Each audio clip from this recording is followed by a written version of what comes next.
बच्चा गोवर्धन दास क्या भिक्षा लाए? गठरी तो बहुत भारी मालूम पड़ती है। गुरुजी महाराज 7 पैसे भीख में मिले थे, उससे 3.5 सेर मिठाई मोल ली है। अरे बच्चा, ये कौन सी नगरी है? अंधेर नगरी, चौपट राजा, टके सेर भाजी, टके सेर खाजा।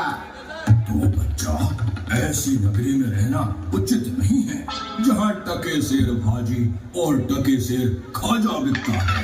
गुरुजी, ऐसा तो संसार भर में कोई देश ही नहीं है। 2 पैसे पास रहने से मजे में पेट भरता है। मैं तो इस नगरी को छोड़कर नहीं जाऊंगा। देख बच्चा, पीछे पछताएगा। मैं तो इस नगर में अब एक क्षण भी नहीं रहूंगा। देख, मेरी बात मान, नहीं तो पीछे पछताएगा। मैं तो जाता हूँ, पर इतना कह देता हूँ कि कभी संकट पड़े तो याद करना मुझे।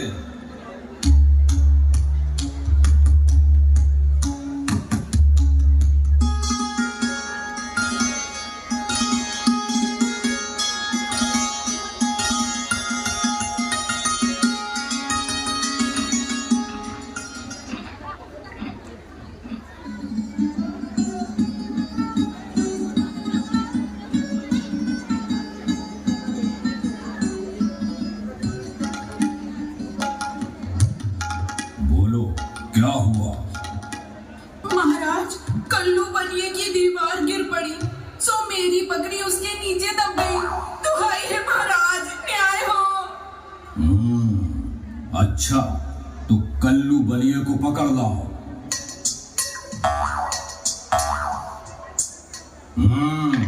क्यों बनिए, इसकी बकरी क्यों दब कर मर गई? महाराज, मेरा कुछ दोष नहीं, कारीगर ने ऐसी दीवार बनाई कि गिर पड़ी। अच्छा, इस कल्लू को छोड़ दो और कारीगर को पकड़ लाओ। क्यों कारीगर, इसकी बकरी कैसे मर गई? महाराज, मेरा कुछ कसूर नहीं। चूने वाले ने चूना ही ऐसा खराब बनाया कि दीवार गिर पड़ी। ये बात है। अच्छा, तो चलो उस चूने वाले को बुलवाओ।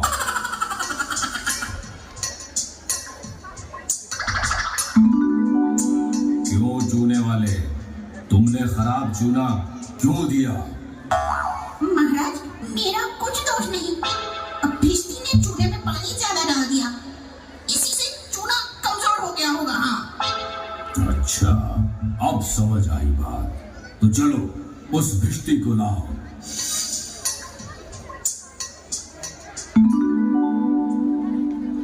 क्यों भाई भिश्ती, इतना पानी क्यों डाल दिया तूने कि इसकी दीवार गिर पड़ी और बकरी दब गई? महाराज, गुलाम का कोई कसूर नहीं। कसाई ने मश्क इतनी बड़ी बना दी थी कि उसमें पानी ज्यादा आ गया। अच्छा, तो चलो कसाई को लाओ और इस भिश्ती को निकालो यहाँ से। क्यों भाई कसाई, तुमने ऐसी मशक क्यों बनाई? महाराज, गडरिया ने टके सेर पर ऐसी बड़ी भेड़ मेरे हाथ भेजी कि मशक बड़ी बन गई। अच्छा, चलो कसाई को निकालो और अब गडरिये को लेकर आओ। क्यों भाई गडरिये, ऐसी बड़ी भेड़ क्यों बेची तूने? महाराज, उधर से कोतवाल साहब की सवारी आ रही थी, इस कारण मैंने छोटी बड़ी भेड़ का ख्याल ही नहीं किया। मेरा कुछ कसूर नहीं। चलो अच्छा, इसको निकालो अब और कोतवाल को पकड़ कर लाओ। क्यों भाई कोतवाल, तूने ऐसी शानदार सवारी निकाली कि गडरिये ने घबरा कर बड़ी भेड़ बेच दी है? महाराज, मैंने कोई कसूर नहीं किया। मैं तो शहर के इंतजाम के लिए जाता था। ये तो बड़ा गजब हुआ। ऐसा ना हो कि ये बेवकूफ इस बात पर सारे नगर को फूंक दे या फांसी दे दे। नहीं, तुमने इतनी धूम से सवारी क्यों निकाली? ये नहीं, तुमने ऐसी धूम से सवारी क्यों निकाली जिसका परिणाम ये हुआ कि बकरी मर गई। महाराज, महाराज। कुछ नहीं महाराज, महाराज। ले जाओ कोतवाल को और शीघ्र फांसी पर चढ़ा दो। महाराज,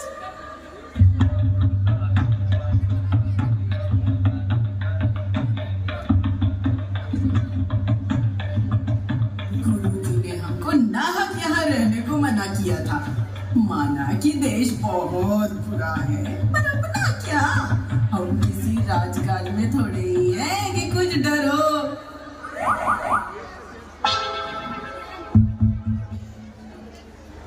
चल जरा चल, मिठाई खाकर खूब मोटा हो गया। आज मजा मिलेगा तुझे। ये आफत कहाँ से आई? अरे भाई, मैंने तुम्हारा क्या बिगाड़ा है जो मुझे पकड़ते हो? आप तो बड़े मोटे हैं, इसलिए फांसी लगेगी आपको। मोटा होने से फांसी? अरे अरे, ये कहाँ का न्याय है? अरे साधुओं से हंसी नहीं की जाती। बच्चा, जब सूली पर चढ़ जाओगे तब मालूम होगा कि फांसी है या हंसी। सीधी तरह चलते हो क्या घसीट कर ले चले? बात क्या है कि एक साधु आदमी को नाहक फांसी पर चढ़ाना चाहते हो? बात यह है कि कल कोतवाल को फांसी का हुक्म हुआ था। जब फांसी देने को उसे ले गए तो फांसी का फंदा बड़ा निकला, क्योंकि कोतवाल साहब दुबले।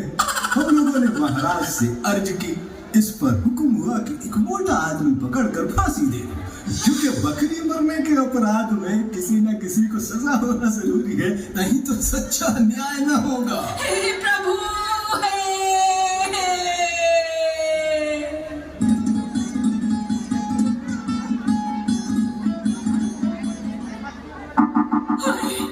बाप रे, मुझ बेकसूर को क्यों फांसी दे रहे हैं?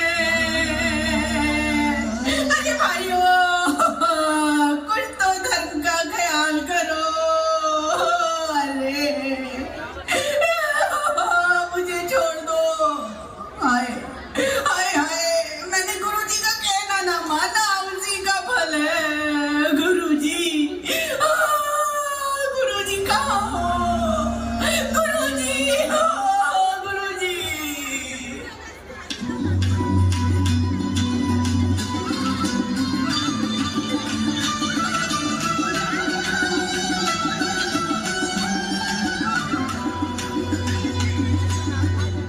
अरे अरे बच्चा गोवर्धन दास, तेरी ये क्या दशा है?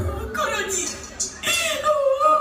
दीवार के नीचे बकरी दब गई, जिसके लिए मुझे फांसी दी जा रही है। गुरुजी, बचाइए मुझे, बचाइए।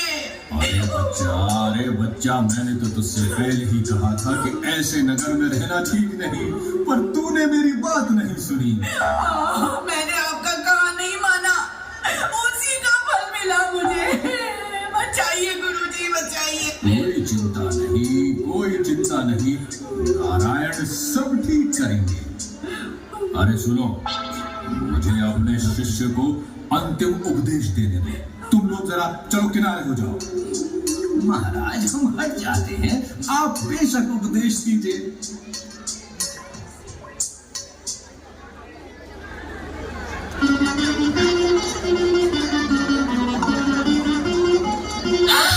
तब तो गुरुजी, हम अभी फांसी पर चढ़ेंगे। अरे नहीं बच्चा, हमने इतना समझाया, नहीं मानता। हम बूढ़े हुए, हमको चढ़ने दो फांसी। स्वर्ग जाने में बूढ़ा जवान क्या, आप सिद्ध हैं गुरुजी। आपको गति अगति से क्या, मैं चढ़ूंगा फांसी पर। भाइयों, चढ़ाओ फांसी पर। भाई, ये क्या मामला है, कुछ समझ में नहीं आता। ये क्या गोलमाल है?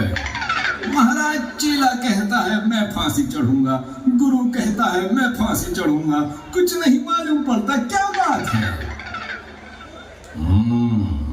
बाबा जी बोलो, आप फांसी पर क्यों चढ़ना चाहते हैं? महाराज, आज इस समय ऐसी शुभ घड़ी है कि जो मरेगा सीधा स्वर्ग जाएगा। तब तो हम ही फांसी चढ़ेंगे। नहीं, हमको हुक्म है, हम फांसी चढ़ेंगे। भाइयों जल्दी करो, मुझे फांसी पर चढ़ाओ। हम लटकेंगे, हमारे कारण ही तो दीवार गिरी थी। चुप रहो सब लोग, राजा के जीते जी कौन स्वर्ग जा सकता है? हमको फांसी चढ़ाओ, चलो जल्दी करो, आओ जल्दी करो।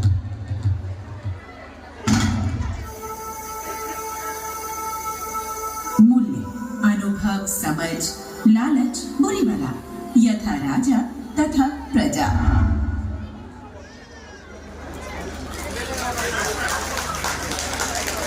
That was really a wonderful presentation of art.